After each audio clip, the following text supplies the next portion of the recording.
Hi guys, welcome to another podcast. Thank you for always being with us. It's been a long time. Over 2 weeks we made the last video, trying to recoup, regenerate, revigorate, get better with myself. It's been a long, tough season. If you've not subscribed to this channel, please subscribe, share, like. Know that you're part of this community and you've made this community very strong, and that is why we keep giving you the best videos. Now, why did Lewis fail in his first year in Ferrari? I think Ferrari was a big project for Lewis coming into, and is a challenge he was willing to accept. And going into Ferrari, we've seen great drivers gone into Ferrari and not really come out good. The last driver that really did anything massive in Ferrari was Kimi Raikkonen. Kimi Raikkonen did a very great job with Ferrari. He won just one championship, and that was in his first time with Ferrari. He had it strong in his second time with Ferrari. You've had Fernando Alonso move to Ferrari, and he came out and he was like, he doesn't think Ferrari can win any championship. We had Sebastian Vettel go to Ferrari, and same. But one thing is, nobody would remember how difficult it was if possibly Lewis starts winning, probably in 2026 or 2027 if he stays in Ferrari. Nobody will remember the first or second time. Nobody really remembered Schumacher failed in Mercedes. I won't call it failure, but because a lot of people would expect him to do a very beautiful job with Mercedes, win championship with Mercedes, but nobody would remember that because it was a rebuild for Mercedes. Mercedes were just coming back to Formula One, and it was like a new team. They need a new structure, get their car setting, like what Cadillac are doing now, So nobody remembered that. Even when Schumacher came to Ferrari first, for the first 2 years, nobody remembered he didn't really do any major thing. But people remember those titles he won with Ferrari. So I think it's going to be a big one going into next year for Lewis Hamilton, on how he is able to manifest his inner energy, his inner channels, and make sure he come up with something great. Not just for Ferrari, but for his career, because this is the first year, or the first time in a long time, in which Lewis Hamilton ended the whole season without being on podium, except for the sprint race in China, in which he won. Aside from that, from the main race, he never got into podium position. The opportunity he had in Silverstone was taken away from him by Nico Hülkenberg. What a great drive for Nico Hülkenberg that day. But at the end of the day, a lot of people were blaming him. But later, we now knew how bad the car was. All through the season from Australia, they've been doing LICO, lift and coast. So Lewis's move to Ferrari. Why did Lewis move to Ferrari? I think Lewis moved to Ferrari because he was frustrated with Mercedes. Though the ground effect cars were not the right cars for him, he has complained about it. He never loved the concept of the car because from the inception, the FIA Formula One had a design flaw. What they really wanted to bring in with the ground effect car was bring closer racing, aggressive racing, and make drivers enjoy racing. But unfortunately, a lot of drivers on the grid never enjoyed that car. Only few were able to adapt and enjoy the ground effect cars. And Lewis was one of the people that never enjoyed it. A lot of people were not speaking out. And I'm sure even Max Verstappen himself never enjoyed driving the car, because at the end of the season, we saw how P was to say, yeah, let's move to another car. This car is... so let's move, It was a very, very difficult one for almost all the drivers. And unfortunately, FI got to know late, and they were unable to change anything about it. And all the changes they were even bringing just to make it better were not working. And I think for him, after the whole scandal in 2021, the heart of trust for some part of the team was lost. For me, I believe in a team that will fight to the end for me, go down, and and for his stature and for the things he has accomplished for Mercedes. I feel like he wanted more from Mercedes. Then too, he was hoping for some deals with Mercedes because of what he has achieved with Mercedes. He was hoping for Mercedes to make him a brand ambassador, help him seal some of the ventures in which he is running in F1 and outside F1, but Mercedes were not obliging. And I think it was so easy for him to just like, okay, let's check some other teams. And Ferrari has been a team that has been on his mind, wearing the red all through his career. So it was easy for him. And for Ferrari, they are looking for experience, which they've needed to look at a way to build a car, be faster.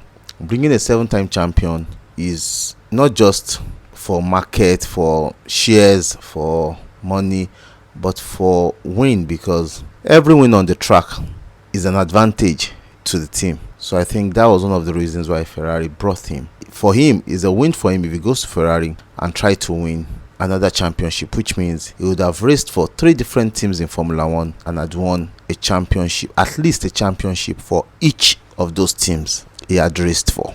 So for me, that is one of the reasons why he moved. And when he moved, he got those deals that were unable to be signed in Mercedes. It got them easily signed in Ferrari. They were just like, you need this, pum, sign it. You need this, yeah, pum, sign it. That, sign it. That, sign it. And it was whoop. And sponsors, Ferrari's share, everything just went up. And bringing a big name, a big brand, attracts a lot of heavyweights. That brought some heavyweights to Ferrari and brought a lot of sponsorship to Lewis Hamilton himself. But what did he meet in Ferrari? Coming in 2025, Ferrari had to ditch the 2024 car, which we saw that the car is getting better with the help of Carlos Sainz and Charles Leclerc. They've been able to build a car that could come second and was getting closer to McLaren at the end of the season, because towards the middle of the season, McLaren became faster in 2024. Red Bull dwindled. They went back. They were faster from 2022. 2023 they were unbeatable, but 2024 from the middle of the season there was a regression. McLaren caught up with them, Ferrari caught up with them, but Max Verstappen was still doing Max Verstappen's thing, and he was the only driver that was able to challenge. For Ferrari, they had the car I believe they should just improve on, so why waste money on building a new project? But Ferrari insisted. They built a Project 677. Now Project 677 was a disaster. Why? Somebody else started the project. I think it was D'Ambrosio that moved to Aston Martin that started the project. He built the chassis to a point. He left Ferrari. Now somebody else took over the project, and that was it. There was a mix-up. Even if there was no mix-up, somebody else built a chassis, a project, another engineer with another idea or with another ideology finishing the same project in which somebody else started. A lot of confusion is already in, and the car itself has a fundamental flaw on the floor, which I think if it was a person that built it, he would be able to see through, and they can find a way to correct it. But there was no synergy around that, and the person that started the project has gone. Somebody else went on with the project, and that was where the problem started for Ferrari in 2025. The Project 677 was a talented project that has failed before getting to the track. For the testing in Bahrain, Ferrari already knew they were in soup. They knew that project has failed. There was nothing they can do to rescue it. So they planned that all through the season, they would do lift and coast. Now, if you watched, Ferrari didn't really put enough pressure on their engines, unlike before. Because what are you putting pressure on? The aerodynamics is flawed. They tried everything to bring the aerodynamics back. After like 4 or 5 races, Ferrari were like, hey, we are done. No more flaw, no more rear, just bring beats and just let's see how we can run this car. And that was their mindset through the season. Unlike Red Bull that got to a point, Christina was like, we are not spending money on this car again, let's just manage through the season. The Red Bull owners were like, hell no, we try something. Honor, if you have your idea, yeah, go. They sent him away, brought in somebody else. They kept on spending money and the car became better towards the middle of the season. But Ferrari gave up on the project from the beginning because I believe they knew it's not worth spending money on. It's a design flaw, except they're changing a chassis totally, which could have been easier for them to go back to 2024 car if they really wanted to go back to. But I think it will be confusing Lewis Hamilton all over again. But he has driven 2024 car already in the TPC. Well, Ferrari knew, and they really messed up their own season from the beginning of the season because of those flaws. Now, during the season, what happens during the season? How did Lewis's year progress in the season? Let's go to Lewis and his race engineer. Lewis's race engineer was Riccardo Adami, a great engineer brought in last year in the middle of the season to help Carlos Sainz, so he can integrate back into the team, then get to help Lewis Hamilton because he was unable to bring any of the team from Mercedes to Ferrari. And one of the reasons why I believe none of the team members want to leave is they enjoy their UK. Nobody wants to go to Maranello and sit down. Different culture, different people. You're like, Oga, just go back there and learn your own thing. So Lewis had to go on his own. And that's one of the fundamental problems in which I think Ferrari are having. They are one of the biggest teams, if not the biggest team in F1, that has no base in the UK, where the whole Formula 1 engineering is, everything is, so they can share knowledge, tap into some things. It will be very easy for them to tap knowledge, get some things working easily for them, But that culture is one of the problems that might sink Ferrari. Riccardo Adami right from the onset, had a very, very unhealthy relationship with Lewis Hamilton. How? They're coming from different cultures and different engineering understanding, and I think with Lewis Hamilton documenting everything he feels about the car, about the team, that is where the problems start creeping in. And from rumors we heard that in Hungary, Lewis Hamilton said they should not go a certain way, the team decided to go that way. He said this car will not work well, this, that, and rumors said they started putting Lewis Hamilton aside in some meetings or whatever. Those are rumors. We don't know where the truth lies, but we can see that a lot of things were wrong, especially towards the end of the season. Lewis Hamilton kept on having a strained relationship with Ricciardo Adami, especially in communication. Right from Austin, the communication went haywire. You will see the communication in Las Vegas, it was so nasty that I felt like Ricciardo Adami needs to be slapped, because he was not showing age or maturity in some of the communications, sending wrong signals, a whole lot, So I think during this time, as they are going to continue working together, we've confirmed that Lewis Hamilton will keep working with Ricciardo Adami in 2026. I think they need to find a way to synergize, synchronize, and make this relationship they have better, so that they can take themselves to the next level. Know how to communicate, know what Lewis Hamilton needs, what he does not need, what he needs to say, what he does not need to say, how they can make things work in code, in this, it's to make it easier for themselves. But those are things I think they need to do during this time. But his relationship with his race engineer in 2025 was a calamity. Now, if you had a calamity relationship with his race engineer, what kind of relationship did Lewis have with the car? That's when we go to Lewis and his car. Lewis love a car that I think drives on the edge, but not spins on the edge. A frontal that has a lot of front end, as in he brakes late, he wants the car, as it's braking, he turns in, he gets it sweeping in, everything working perfectly for him. But that car has almost everything except the rear end. Meanwhile, the floor of the car generates less vortices to give Lewis or the team the right jump into corners. Now, design flaw coming in already. They tried doing everything to correct the rear end of the car. We can see what happened in Hungary again. After they made the changes, the car snapped off, as in going into the corner, the car just went off. And we saw that a lot in Qatar and some other races in which the car will just lose its rear end and just go off the track. And you are like, is this a car or a cat? He had a very, very bad relationship with the car, because that car was not just turning in. That car was not looking bad. It was not looking good at all. And I think all through the season, Lewis had a lot of things he wrote down every race for the team. But will Ferrari be able to use that to correct themselves, or to improve the car, or to improve themselves going into next year? I think Ferrari is a proud team. They are going to have issues, culture clashes, especially himself, Lewis, and the team. But I think Ferrari really needs that to move forward, to get that team and themselves in the right place and make 2026 a better year for them. But if they want to make 2026 a better year, they need to have a very good car.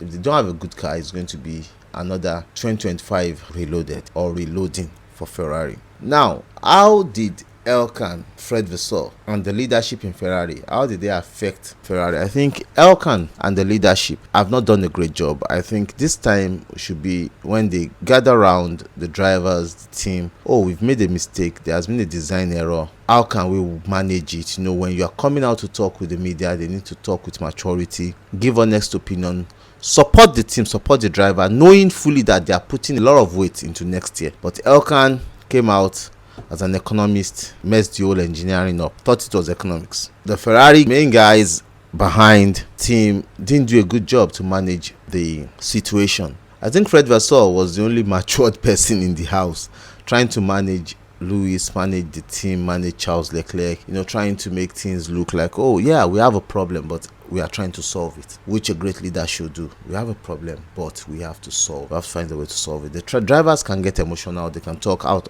coming out of a car after a 1.5 hours race, and you are like, this is a shit car. Any question they ask you, when you see, your potential, you should be on the podium, you should be winning races, you should be fighting, and at the end of the race, you are coming last, you are coming out of point, and you are frustrated, and you are coming out of the car. Somebody is asking you a question. The first thing is lashing out. You say anything that comes to your mind, and I think that happened a lot during the season. A lot of people said a lot of things that were wrong, and I think Ferrari didn't handle it very well. Looking at Lewis into his Ferrari future, I think if Ferrari are able to look at everything Charles and Lewis have written down in 2025 to improve on, because we're going to a new engine rule regulation, but chassis regulation, they will be able to do a good job. If they can start on a good note, they have a good engine, good electronics, and a very, very good car in which you hope to have quite a lot of opportunity to race against each other next year, then Ferrari should be in the competition. But Ferrari that we've seen in the last few years do not look like a winning team. They need to gather all the resources, look at what is genuine and germane in the team, which is understanding, get the right understanding, and build a way in which they can build a successful team. And that I think Ferrari needs to do, in which they lack. They need to change their mindset, change their orientation, see how they can use the present pain to funnel the future gain, and that would help them into 2026. Now, 2026 Ferrari should be a car that can win a championship. They have time. They've said about 4-5 months ago that they are focused on 2026 car. And I think with Lex Serra handling the project and their new engine, everything, they should be able to get a good understanding and how to manage races all through the year in 2026. Now, one thing is, we've heard that Red Bull and Mercedes have gained about 13 horsepower. Your engine power does not really matter sometimes when you get to the track. The driver and the aerodynamics matter. If you have a good car with good aerodynamics, you can get the same 13 or 14 or 15 horsepower back if your car can do what it needs to do in the regulation. If you can get that back, and there are still lots of openings, no matter what you get on your engine, can be positive or negative, that's less or more. But with good aerodynamics, in which you've seen Red Bull pulled out since the turbo hybrid era, and that is what has brought them to victory since 2021. I think if Ferrari can do the same, they are going to be a team to beat. But remember, Aston Martin with Andre Newey, the master strategist in aerodynamics, I think is going to be a hard one for even Red Bull in 2026. But it's going to be a very funny 2026 and very interesting one, certainly from what we're looking at. But Ferrari needs to challenge, get into the first race with a very good car. They said they are coming up with a prototype that they've not finished their project. That's project 678. They are coming up with something that is like a prototype A in Barcelona before they come with the main project. But let's see how it works for them, because they're trying to test the engine first, see how good the engine is while they're still working on the aerodynamics, then come with the car, marry it, and see how. But they need to come with something good, fascinating, that will turn heads and that will also turn wheels. If Ferrari can do that, I think 2026 will be a successful year for them. Probably they may not win championship, but they are driving towards winning the championship. Lewis Hamilton also needs to have a good gelling with the team. When he gels with the team, then he can succeed in that team. It's going to be a very good and interesting 2026. You have a lot of videos to watch before the race starts. Let me know what you think about Lewis's future in Ferrari. If Ferrari will be able to bring a championship contending car in 2026, what you think Ferrari needs to do? More questions we analyze for you and will tell you more about what you need to know. Once again, if you're not subscribed, please subscribe, like, share. I love you guys. Bye. Cheers.